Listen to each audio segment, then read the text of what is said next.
Почитувани гледачи, во рамките на предизборните интервјуа со челниците на политичките партии, вечерва гостин е Бранко Црвенковски, председателот на Социјалдемократскиот сојуз на Македонија. Добре дојавте во студиото на Добре, Господин Црвенковски, како го оценувате досегашниот тек од кампањата? Стаса ли вашата партија до посакуваниот пресврт во расположението на гласачите? Па ние сме исклучително задоволни со нашата кампања. Сметаме дека успеавме клучните политички пораки и определби од нашата изборна програма да ги доближиме до граѓаните. Имаме извонредна посетеност на сите средби, на сите митинзи. Она што мене посебно ме радува е расположението, атмосферата. Има енергија, сите го чекаат 5 јуни.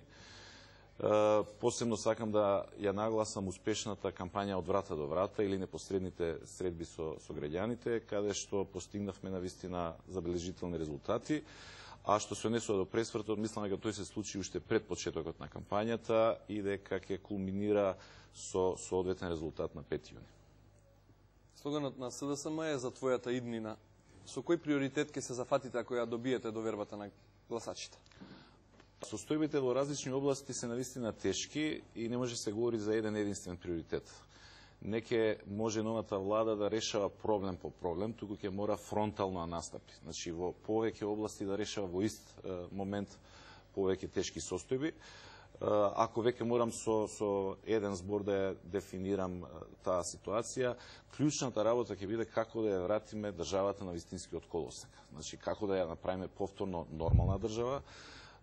Главна определба во нашата изборна програма е борбата против сиромаштијата, борбата за нови работни места. Низ сите мерки се провлекува токму тој лајтмотив како да ја постигнеме таа цел. Меѓутоа да не заборавиме дека и состојбите со слободите на граѓаните, со демократијата, блокираните евро и НАТО интеграции, значи навистина ќе мораме во ист момент да се зафатиме со решавање на состојбите во различни области. Велите дека не можете да одредите приоритет, но сепак која е најранливата сфера според вашето наоѓање? Дали е тоа економијата, демократијата, позицијата на меѓународен план? Дефинитивно економијата. Значи, земјата е во навистина катастрофална ситуација, третина од населението живее под прагот на сиромаштијата, луѓето се борат буквално за голо преживување, имаме рекордна невработеност и апсолутно тоа е најважниот приоритет. Се друго, сите други политики на новата влада ќе бидат подредени како да се постигне што е можно побрзо и подобар резултат на овој план. Имате ли рецепт за невработеноста, за сиромаштијата? Рецепт кој што ќе го реши проблемот преку ноќ не постои. Значи нема трик решенија за една ваква работа, меѓутоа има цела серија на мерки, економски и социјални, кои што ќе почнат да го решаваат проблемот и во еден соодветен период навистина постигнеме резултати на тој план. Владеачката партија во отчетот во манифестот се обидува да создаде впечаток дека ја реализирала преродбата во целост. Па ја не можам да ја разберам таа нивна позиција пред целата јавност. Точно, јас тоа го слушнав, дека сите нивни ветувања се реализирани, дека природбата е остварена. Ако е тоа точно, ако природбата е остварена, а Македонија е на ова дереже, во катастрофална ситуација, економијата е во колапс, сиромаштијата рекордна, тоа се поставува прашањето кои биле вистинските цели на природбата. Ако со природбата не донесува оваква состојба, можеме да замислиме што би се случило кога би го оствариле и манифестот. Едноставно, тоа и на митинзите говорам, во тој случај камен на камен во Македонија нема да остане. Добро, но нивниот најсилен аргумент е дека тие барем нешто градат, за разлика од СДСМ. Па тоа е една од најголемите лаги на актуелната власт и тоа не само во оваа кампања, туку во сите изминати 5 години. Во период на Социјалдемократскиот сојуз се градеше многу повеќе отколку сега во овој период, меѓутоа приоритетите беа сосема други. Значи, се што е изградено автопат во овие 20 години независност е изградено во периодот на Социјалдемократскиот сојуз. Скопје Тетово, Тетово Гостидар, Градско преку Неготино до Демеркапија, обиколницата околу Скопје. Единствениот енергетски објект изграден во Македонија во овие 20 години е хидроелектраната Козјак. Таа е почната, изградена и завршена во времето на Социјалдемократскиот сојуз. Гасоводот до таму до каде што е направен во времето на Социјалдемократскиот сојуз. Меѓутоа, веднаш можете да видите разликата. Во наше време се градеа капитални објекти, значи тоа се инвестиции кои што враќаат пари, инвестиции што ги користат и сегашните, а ќе ги користат и идните генерации, а не во непродуктивни трошоци, како што се, например, Скопје 2014, во споменици, музеи, градски плажи, скулптури и така натаму. Ве прозиваат и ве критикуваат како татко на транзицијата, а во исто време нивни коалицијски партнери се транзицијски антихерои. Со кого СДСМ ќе коалицира после изборите, ако ја освои власта? Точно мислам дека е најголемо лицемерие, да не речем и перверзија, тоа што една од омилените теми на Груевски е транзицијата, криминалната приватизација, а заедно со него и во коалицијата и на бината, кога тоа го говори, стојат еден Љубисав Иванов Дзинго, кој што е типичен пример по дефиницијата на ВМРО-ДПМНЕ за олигарх или транзиционен профитер, или, например, Стојменов, да не говориме за Амди Бајрам и слично. Што се однесува до прашањето за постизборни коалиции, Социјалдемократскиот сојуз има навистина голем, широк коалиционен потенцијал и можам да кажам дека во зависност од изборните резултати се е можно. Најразлични комбинации, освен една единствена. Значи, не е можна коалиција помеѓу Социјалдемократскиот сојуз и ВМРО-ДПМНЕ.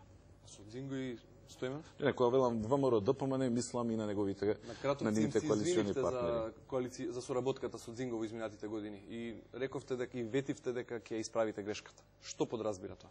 Точно, ние до 98 година, откако почина Киро Поповски и Љубисав Иванов Дзинго стана лидер на партијата, ја продолживме коалицијата и на тој начин и индиректно придонесовме да продолжи тоа малтретирање и терор од негова страна кон граѓаните на општина Кратово. И тоа е една дамка во нашето минато, и моје лично и на Социјалдемократскиот сојуз, и навистина имаме должност и обврска кон сите тие граѓани после 5. јуни таа неправда да ја исправиме. Што тоа значи? Почнувајќи од проверка на приватизацијата, од проверка на сите оние случувања во бројните фирми собственост на Љубисав Иванов Дзинго, заклучно со тоа дека во Кратово мора се овозможи луѓето да ја почувствуваат слободата и демократијата, да се тргнат рацете на политиката од судството, од државните институции, да почне да функционира законот еднаков за сите. Каков е вашиот план, како ќе изнесете Македонија од изолацијата во која ја фрли политиката на актуелната власт? Зборувам за меѓународен план. А точно, Македонија е во изолација и апсолутна лага е дека единствена причина за тоа е спорот со Грција околу името. Тоа е всушност само алиби кој што Груевски го користи секаде и каде што треба и каде што не треба. Ако спорот со Грција околу името не е наметнат од грчка страна, тогаш, например, процесот на антиквизација, кој ни го наметна? Преименувањето на аеродроми, автопатишта, градење на споменици посветени на античкиот период, кој ни го наметна? Кој ни наметна како држава да градиме специјални аранжмани со Боливија, со Сирија или со Зимбабве? Ги споменувам оние работи кои што едноставно ја срушија меѓународната позиција на Република Македонија, угледот и почита кој што претходно го имавме и станавме држава за посмев. Да не говорам за состојбите на домашен план, кои што се рефлектираат на надворешно политичката сцена, како што се, например, загрозување на независноста на судството, партизираната администрација, слободата на медиумите, кои што се резултат на владините политики, а придонесоа и во Брисел, и во Вашингтон да се влошат оценките за Република Македонија. Значи, што е тоа што треба новата влада направи? Прво, да биде искрена во својата определба, да има искрена политичка волја да го деблокира и интензивира процесот на наше интегрирање во НАТО и Европската Унија. Зашто велам искрена политичка волја? Затоа што во изминативе 5 години бевме сведоци на едни декларативни заложби, а сосема други реални потези од страна на актуелната власт. Тоа, овој нов тим, начело со Радмила Шекеринска, каде што е и Стево Пендаровски, ако има уште такви луѓе, апсолутно гарантира со своите знаења и капацитети дека успешно ќе го спроведе. Како ќе ослободите Македонија од стравот и од апатијата? Што ќе направите за да им отворите простор на медиумите да бидат објективни, независни, професионални? Тоа е една од клучните задачи или највисоки приоритети на новата влада после 5. јуни. Меѓутоа, ако за некои други заложби ќе биде потребно и време, овдека ќе можеме навистина брзо ги постигнеме резултатите. Бидејќи се работи само дали навистина искрено ги почитуваме демократските начала. Доволно е да власта не ги злоупотребува своите полуги за тероризирање на сопствениот народ. Да не биде полицијата и инспекцијата главното орудие на власта за каните, уценувањата, заплашувањата, какви што беа во изминатиот период. Што се однесува до медиумите, она што е клучна работа е да владата и државата ги тргне сите можности за било какво влијание кон медиумите и едноставно да ги пушти слободно да работат. Кога го велам тоа, првиот потек е македонската радиотелевизија да стане на вистина јавен сервис, еднаков за сите, без политички инструкции од актуелната власт. Втората работа е како се трошат буџетските пари за владени реклами. Наша определба е да нема владени реклами. Имаме поважна работа во оваа држава отколку да се рекламира владата. Едноставно, подобро е тие пари да ги потрошиме за да се отвори некое ново работно место, да помогнеме на оние социјални случаи кои што ги има безброј во државата, да го подобриме животот на граѓаните, отколку да правиме спотови и да даваме огласи по весниците. Ако некогаш веќе тоа мора да се случи заради општествени потреби, во тој случај тоа мора да биде дефинирано со јасни правила на игра. Тоа и беше причината зашто предложивме посебен закон за таа работа, кој што беше одбиен од страна на ВМРО ДПМН, или буџетските пари подеднакво ќе се распределуваат на сите медиуми, или критериумот ќе биде според гледаноста на телевизиите и бројот на читатели за весниците. Само уште нешто да споменам во врска со тоа. Македонија памети периоди каде што медиумите биле далеку послободни. И тука не мислам само периоди кога СДСМ бил на власт. Дури и периодот во 1998 до 2002 година, кога беше влада на ВМРО ДПМН, можеме да кажеме дека слободата на медиумите во споредба со она што се случува беше навистина неспоредливо поголема. Значи, ние имаме искуство со слободни медиуми. Она што е лошо, што всушност наместо да напредуваме на тој план, во последниве неколку години додовме во ситуација да биде таа област нотирана и во извештаите на Европската комисија, меѓутоа и во извештаите на Стејт Департментот како една негативност. Во овој контекст, за жал, нема да можеме да видиме предизборно соочување на кандидатите за премиер. Први ракавица за соочување му фрливте вие на премиерот Груевски. Што ќе му кажете ако прифатеше да седне на иста маса со вас? А ова како хипотетичко прашање? Како замислено соочување со Груевски? Па не знам, предпоставам дека би му рекол ви честитам што конечно собравте храброст да дојдете на едно тево соочување на два бивши премиери. А во неколку збора, кои би биле тие за да му кажете зошто не заслужува уште еден мандат од граѓаните? Тоа ќе биде веројатно најинтересниот дел од тој хипотетички ТВ дуел, затоа што нема резултати. Човекот кој што имаше целата власт во своји раце во изминативе 5 години, кој што ветуваше многу, кој што ги подигна очекувањата на граѓаните, постигна помалку од било која претходна влада во историјата на независна Македонија, ги измести сите стандарди и критериуми. Состојбите на економски план, каде што ветуваше најголеми резултати, се катастрофални. На меѓународен план земјата е последна не во регионот, туку во цела Европа. На планот на демократијата и слободите на граѓаните имаме целосно уназадување. Значи, не можам да ја препознаам или идентификувам областа каде што Груевски може да посочи резултат. Впечаток е дека владачката партија и натаму се занимава со вас, иако веќе јавно покажавте дека не претендирате за ниту една државна функција. Зошто е тоа така? Па не знам, јас тоа тешко можам да си го објаснам.